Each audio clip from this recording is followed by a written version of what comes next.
तो आदाब, नमस्कार, गुड इवनिंग, सत श्री अकाल। एक बार फिर आप तमाम लोगों का स्वागत है संडे फॉलोअप में, क्योंकि आज संडे और हर संडे में आपको फॉलोअप में उन कहानियों के बारे में बताता हूं जो कहानियां कहीं वक्त के साथ पता नहीं किस फाइल में कहाँ धूल फांक रही हैं, जिसका कोई फैसला आया, जिसमें कोई अपडेट आया। आज की कहानी वो कहानी है जो करीब 3 साल पहले मैंने आपको सुनाई थी इसी क्राइम तक कहानी में, और 3 साल के बाद इसका एक फैसला आया। ये कहानी और ये फैसला आपको बताऊं उससे पहले आपको एक जानकारी दे दूं। हमारे देश में अब तक इस वक्त अगर आज की तारीख में बात करूं तो कुल मिलाकर 562 कैदी ऐसे हैं जो अपनी फांसी की बारी का इंतजार कर रहे हैं। यानी अलग अलग कोर्टों से, अलग अलग अदालतों से उन्हें सजाए मौत दी जा चुकी है, फांसी की सजा दी जा चुकी है। इन 562 में से आज की कहानी 562वीं की है, और ये एक महिला है जिसको अभी अभी इस देश के सबसे अगर बोलें ताज़ा जिसको सजाए मौत मिली है उसकी कहानी है। तो जो 561 लोगों को अब तक सज़ा दी गई है उनमें से भी अजीब यह है कि अलग अलग अदालतों ने सज़ा तो सुना दी पर फांसी नहीं हुई है किसी को। कोई लोअर कोर्ट के बाद हाई कोर्ट में पेंडिंग है, कोई हाई कोर्ट के बाद सुप्रीम कोर्ट में पेंडिंग है। हाई कोर्ट ने तो पिछले साल सिर्फ एक ही फैसले पे मोहर लगाई जो लोअर कोर्ट की थी, अभी वहीं पे लगी हुई है। थोड़ा सुस्त रफ्तार है, इसीलिए ये कहना कि फांसी की सज़ा सुना दी इसका मतलब है कि उसको फांसी हो जाएगी, थोड़ी जल्दबाजी होती है, क्योंकि अपने यहाँ अदालती सिस्टम, जुडिशल सिस्टम को हम आप जानते हैं। पंजाब के लुधियाना में इसी वीक एक अदालत बैठती है। इस अदालत में एक केस था, केस एक 2.5 साल की बच्ची के कत्ल का, और ये कत्ल भी बड़ी अजीब। उस बच्ची को इस तरह से मारा गया था कि उसे जिंदा ज़मीन के अंदर दफन किया गया। जब उसे दफन किया गया तब भी वो जिंदा थी, और जब पुलिस पहुंचती और उस बच्ची को उस गड्ढे से बाहर निकालती है तब भी उसकी सांसें चल रही थी। लेकिन फिर अस्पताल पहुंचने से पहले उस बच्ची की मौत हो जाती है। और इसी बच्ची की कातिल को जिसे पुलिस ने पकड़ा, अदालत में पेश किया गया। लगभग 3 साल नवंबर 2021 से ये मुकदमा चलता रहा, और अब अप्रैल 2024 में लुधियाना की एक लोअर कोर्ट, सेशन कोर्ट ने अपना फैसला सुनाया। इस फैसले को सुनने के लिए कोर्ट के अंदर तमाम लोग मौजूद थे, उस बच्ची के माँ बाप भी, और उस बच्ची का बाप खुद पंजाब पुलिस में काम करता है। लेकिन पिछले 3 सालों से माँ बाप ने लड़ाई लड़ी, क्योंकि उनकी एक मासूम सी बच्ची थी और जिसकी मौत या जिसके कत्ल की वजह भी बड़ी अजीब थी। तो खैर अदालत बैठती है, जज साहब आते हैं। इसके बाद दोनों वकीलों से जिरह पहले ही पूरी हो चुकी थी। अब वो अपना फैसला पढ़कर सुनाना शुरू करते हैं। कटघरे में सामने कातिल के तौर पर वो महिला खड़ी है। इसके बाद अदालत के जो जज साहब हैं, मुनीश सिंघल सेशन जज, ये अपना फैसला पढ़ना शुरू करते हैं।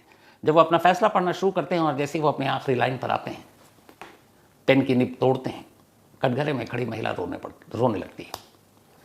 हाथ जोड़कर जज साहब से विनती करती है कि जज साहब रहम कीजिए, इतनी कठोर कड़ी सज़ा मत दीजिए, क्योंकि जज साहब ने उस महिला को उस 2.5 महीने की, उस 2.5 साल की बच्ची की कत्ल के इल्ज़ाम में सजाए मौत यानी फांसी की सज़ा दी थी।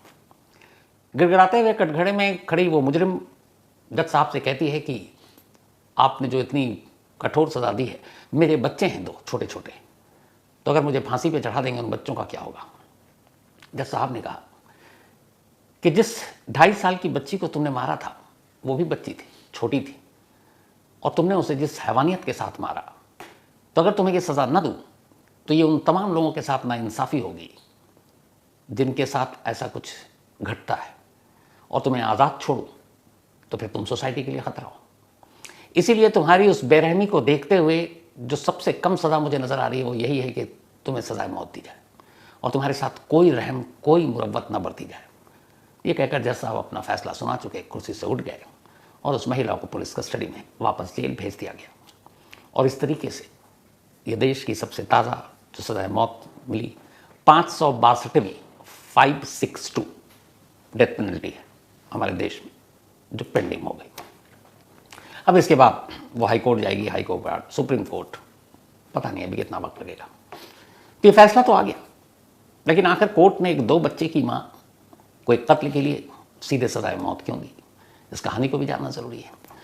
बात है लुधियाना के एक इलाके की जिसका नाम है शिमलापुर। इस शिमलापुर छोटा सा एक गांव कस्बा समझ लीजिए। वहाँ एक परिवार रहा करता था, हरप्रीत सिंह का परिवार। हरप्रीत सिंह पंजाब पुलिस में काम करते हैं। उनकी पत्नी जो उनके साथ उसी गांव में रहती है और वो ड्यूटी के सिलसिले में इधर उधर आते जाते रहते हैं।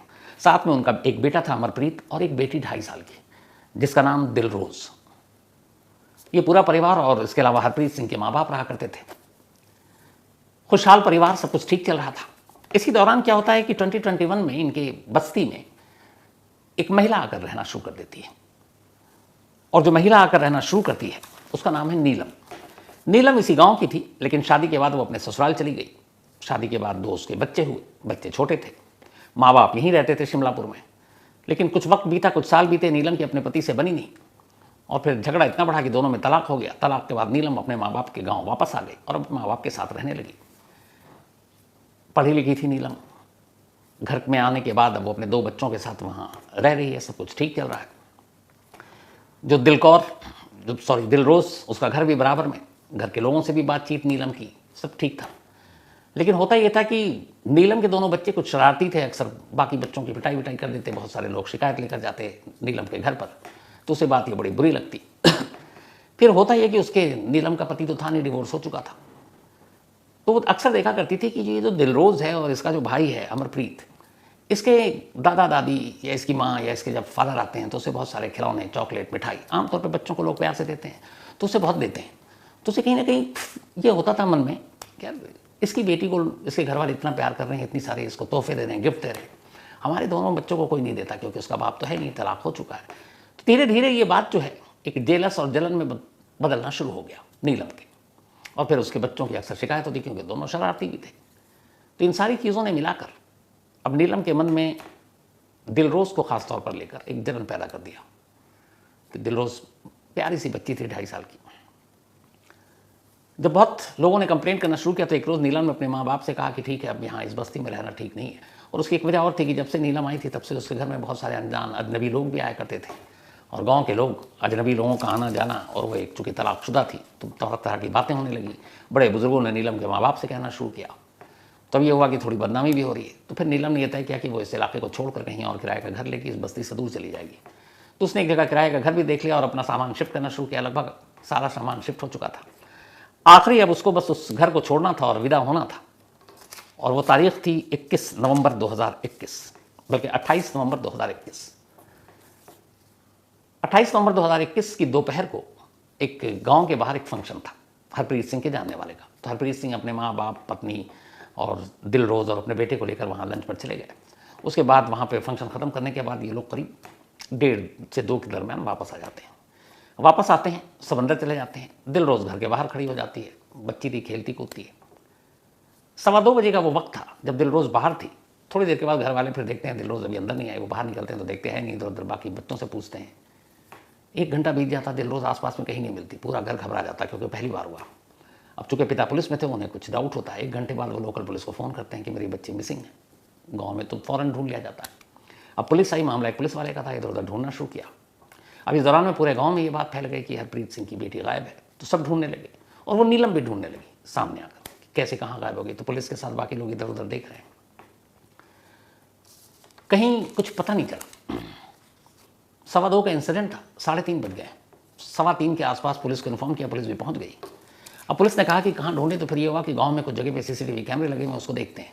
अब सीसीटीवी कैमरा जैसे पुलिस ने देखना शुरू किया तो अचानक एक कैमरे पर नजर पड़ती है, नीलम अपनी स्कूटी पर जा रही है और उस स्कूटी के आगे उसने अपनी अगली सीट पर दिलरोज को बिठा रखा है। और उस वक्त जो वक्त हो रहा था वो वही 2:15 का वक्त था जब वो गायब हुई। अब नीलम बच्ची को लेकर जा रही है और फिर बाद में वो ढूंढ रही है कैसे। पुलिस ने और फुटेज देखना शुरू किया तो देखा कि वो गांव की तरफ बाहर एक जंगली रास्ता है, उस रास्ते की तरफ स्कूटी गई। उसके बाद सीसीटीवी कैमरा था नहीं। पुलिस की एक टीम फौरन निकलती है। इस दौरान में एक टीम अब नीलम के पास, नीलम से पूछती है तुमने देखा, वो कहती नहीं। अब पुलिस वाले उसे वो सीसीटीवी फुटेज दिखाते हैं कि देखो ये टाइम और ये तुम्हारी तस्वीर स्कूटी पर दिलरोज के साथ। ये देखते ही नीलम घबरा जाती है। इसके बाद अब नीलम कहती है कि चलिए मैं बताती हूँ दिलरोज कहाँ है। तो सबको लगता है चलो कहीं इसने छुपा दिया है। अब नीलम पुलिस वालों को लेकर चलती है। पुलिस वालों को जब लेकर चलती है तो उस गांव के बाहर एक खाली प्लॉट था, आसपास में भी जंगल था, बसावट हुई नहीं थी। तो उस प्लॉट के पास ले जाती है। जब वहाँ पे पहुँचते हैं तो देखते हैं कि प्लॉट के पास दिलरोज के जूते वूते फेंके हुए हैं, पड़े हुए वहीं पर। पुलिस उठाती है, पूछती है कि कहाँ है। तभी पुलिस की नज़र उसी प्लॉट पे नए नए ताज़ा ताज़ा गड्ढे पर पड़ती है। पुलिस परेशान कि ये क्या माजरा है, पूछती है नीलम से। नीलम उसी गड्ढे की तरफ इशारा करती है। पुलिस वालों के साथ हरप्रीत भी बदहवास वो गड्ढे के अपने हाथों से मट्टियाँ हटाना शुरू करता है। जब हटाता है तो ज़्यादा नहीं, थोड़ी मट्टी हटाने के बाद अचानक हाथ दिखता है वो बाहर निकालते हैं, अभी भी उसकी बॉडी गर्म थी, उसको देखते हैं, महसूस करते हैं सांसें चल रही थी। भागकर पुलिस की टीम एक पास के अस्पताल में ले जाती है। उस वक्त घड़ी में वक्त हुआ था 4:15 बजे, 4:15 PM।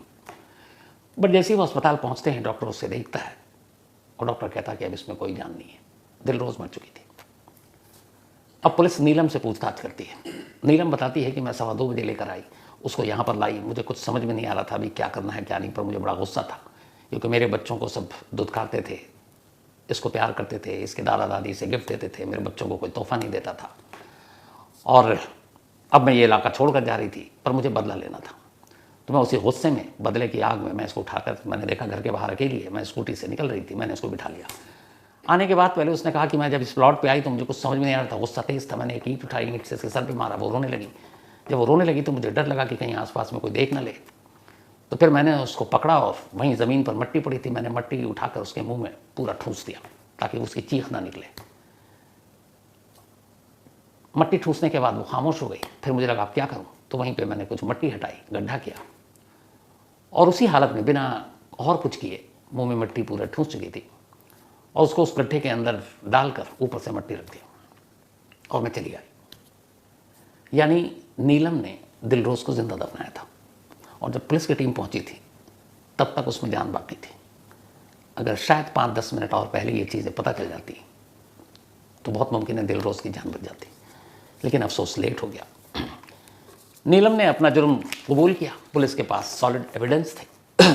एक सिक्योरिटी गार्ड मिला उसी प्लॉट के पास, उसने कहा, वो विटनेस बना इस केस में, उसने कहा कि उस दिन मैंने करीब 2:25 पर स्कूटी पर नीलम को एक बच्ची को आगे बिठाकर जाते हुए देखा था, और मैं वहीं था। वो एक प्लॉट के सिक्योरिटी गार्ड था, वो देखभाल करता था। उसने कहा करीब आधे घंटे बाद मैंने स्कूटी वापस आते देखा, चूँकि कच्चा रास्ता है, लोग इतना ट्रैफिक तो होता नहीं। तो बोला मैं हैरान हो गया था तभी देखकर कि वापसी में जब वो आ रही थी तो अकेली थी, बच्ची नहीं थी। तो मैं सोचा था इस जंगल में उस बच्चे को कहाँ छोड़ सकती है।